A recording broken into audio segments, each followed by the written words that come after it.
Welcome back to ESBR Boxing's YouTube channel. It's Niall, and I'm delighted to be joined by Danny to break down what we've just seen from Phoenix, Arizona, as the phenomenal Bam Rodriguez has dominated the legendary Juan Francisco Estrada in extraordinary fashion to regain his WBC super flyweight title. He stopped Estrada, becoming the first man to stop him with a crippling body shot in the seventh round. And yeah, Danny, tell me what you think of that. Put that into words if you can. Just unbelievable, honestly. It was billed as the a passing of the torch fight, and it was sort of like the perfect passing of the torch fight in terms of the establishment of this new king at flyweight and superfly and beyond, probably with Bam Rodriguez. I think for the most part, it was quite a one-sided fight. I mean, Bam was dominant and the whole fight bar maybe 30 seconds, but just the way after Estrada got knocked down for the first time, you could see as the count was going, it's like, right, one more time, we'll dig deep for one more time. And then Chris Mannix, I think, said in the scorecard, it looked like the fight was getting away from it. It looked like it had gone. He was getting battered. I don't know, the heart he showed to keep firing back, to stay on his feet after the knockdown. You thought the stoppage was even to say a matter of time. He thought it was imminent, and then mate, when he knocked Bam down in the sixth, was it? I honestly got such a jolt of adrenaline. Like, surely not. I don't think Bam was particularly hurt. I think he probably won the majority of that round before and after, and then come the next round, he was sort of back to as you were, but he just has everything, doesn't he? Really, I mean, he could have the best footwork in boxing. For me, it's a toss up between him and Usyk. I think those are the only two in that conversation. Doesn't load up on anything. He's I saw before this he had the highest punch accuracy in terms of power punches at like 48%, and I heard them on commentary. His accuracy and that was 50 something, which when you're fighting at the level he's at is just unbelievable. And he maybe, in terms of pound for pound list, maybe this is a question I'm sort of jumping ahead to, but in terms of pound for pound, he maybe doesn't have the belts in different weight classes or the big names of a Usyk, a Crawford, a Inoue, but in terms of ability, in terms of best ability in the sport, I don't want to hear every conversations that don't include Bam Rodriguez, 24 as well, just unbelievable. Absolutely, you've hit the nail on the head there. I think you've echoed my thoughts on it. That just he's absolutely extraordinary to watch, and that he does have everything. You know, the kind of the technique, the speed, the power, the footwork, the balance. And as you say, he doesn't load up on anything. Every single shot he throws because he thinks that it's going to land. He doesn't waste shots, and he's never off balance, whether he's attacking or whether he's kind of getting defending or getting in and out of range. And just defensively, catching shots on gloves, especially in the pocket, and just so clever and so well rounded. He's just absolutely extraordinary to watch. Like, I think we most of us would have predicted that he'd have won that fight, but I don't think anyone really would have expected it to be that easy. It was absolute domination, as you say, a bar the knockdown, which also I agree with you, he wasn't particularly hurt from. I don't think he just dominated him and stopped him. And a word for Juan Francisco Estrada, what a fighter he is. That's absolutely unbelievable. Like, most other fighters would have been stopped there early in the third round, I think, when he dropped them. I think a lot of fighters would have been done there, but to come back like he did and drop Bam is an absolute credit to him, especially after nearly 2 years out of the ring. So yeah, it's a phenomenal performance, and I'm still speechless. Bam is just he's arguably my favorite fighter to watch now in the world. He's just so I agree with you. beautiful to watch. Yeah, it's phenomenal. Um, yeah, so that's our reaction to the fight. And as you kind of touched on it there yourself, which we will lead into now before we kind of wrap up.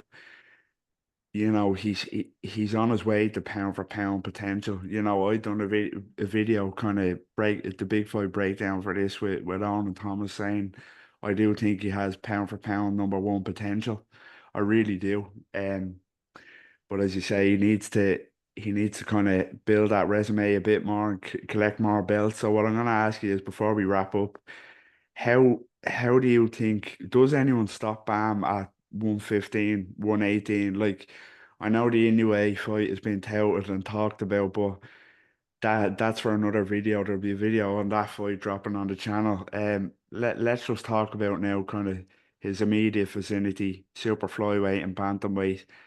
Is there anyone there that kind of beats him for you, or does he clean up at one or both divisions? I think you'd be a madman to pick anyone. Certainly at Superfly to be beating him. No one's even given him a competitive fight. Really? I mean, he had a couple of sort of flat performances. I think maybe after the Rung Visai, he thought that was a Gonzalez, and he was quite negative. I think Bam won the fight well, but didn't look as destructive as he had against Quadras and Rung Visai. He go up to 118. Nakatani, who I like as a fighter, but leaves too many gaps. Very big puncher, but I mean, people talk about Bam and how good he is offensively, and as you say, he's right up there in my favorite fighters to watch. But he's defensively so good as well. He gets out of well with his feet. He's got a good guard. I think he only got dropped by Estrada because probably rightly thought like, right, this is over here. I think you'd be hard pressed to find a fighter who wouldn't in that situation. So Yeah. the Nakatani fight at 118 is probably the most competitive. I'd pick Bam in that. I think there's the two of the other champions are both Japanese. Is it Takuma Inoue? Improved a lot recently. He's got nothing to talk to Bam Rodriguez about. Same for is it Taike who beat Jason Maloney? Not sure who's got the other belt, but if I can't think of his name or if it's vacant, I don't see anyone at those two weights troubling Bam personally. Again, I have to agree totally. About Superfly and Bantamweight, it's crazy to say that when you talk about quality fighters like the Japanese lads, Ioka, Tanaka, and Nakatani. Again, for me, like you say, Nakatani at 118 for me is the biggest fight I to agree. make and the most competitive. But again, I just can't kind of write off Bam. I really can't in that one. I can't pick against Bam, should I say. I think he gets it done there as well. And I do think he will kind of chase these legacy fights, and the sooner he gets them, the sooner he'll work his way to pound for pound number one for me in the future. Just quickly before we wrap up, as I say, we will be dropping a video about it on the channel, but I know it's looking into the future. But would he have a chance against Inoue, or is that too far? It's just about how he fills out. When Inoue was Bam's age, he was fighting down at what 112 as well. Yeah. And around then, I know he started at what was it, light fly. He actually sort of skipped out Chocolatito and all.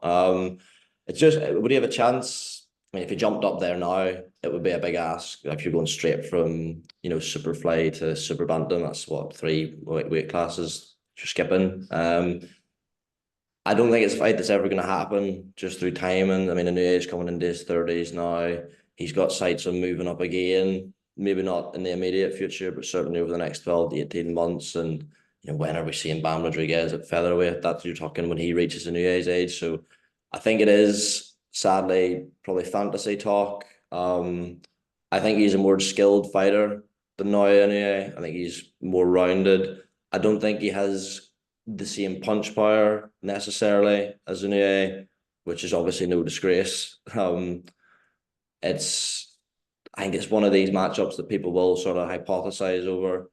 If it was to happen now, if that's what you're asking me, like I'm picking an EA at super bantamweight, but that's not to say I think he's a more talented fighter because I don't necessarily. Yeah, again, I agree. I think if it was to happen now, it would be too much of a jump. I've said it before. If it is to happen down the line, which I don't necessarily think it needs to happen, to be honest, I think they both have better options around their own weight classes. But if it does, let's see Bam acclimatise to 118 first against a puncher and 122 against a puncher before it was to happen. But yeah, I think he's definitely more skilled in a new way, more well rounded, as you say. So. it'll be an interesting one. But yeah, that's all we have time for on this one. Myself and Danny reacting to Bam Rodriguez' extraordinary performance, real superstar making performance to stop Juan Francisco Estrada for the first time in his career in the seventh round and become the WBC Flyweight World Champion once again. So yeah, let us know what you think in the comments, what you made of that performance, and how far can Bam go? Can he be a pound for pound number one? Can he beat the likes of Nakatani or maybe even Inoue? Let us know what you think. And as always, don't forget, drop a like on the video, subscribe to the YouTube channel, and follow us on all social media. There's always great content coming out regularly. And yeah, Danny, thanks for that and take care. No problem, mate. Thanks for having us on. Cheers.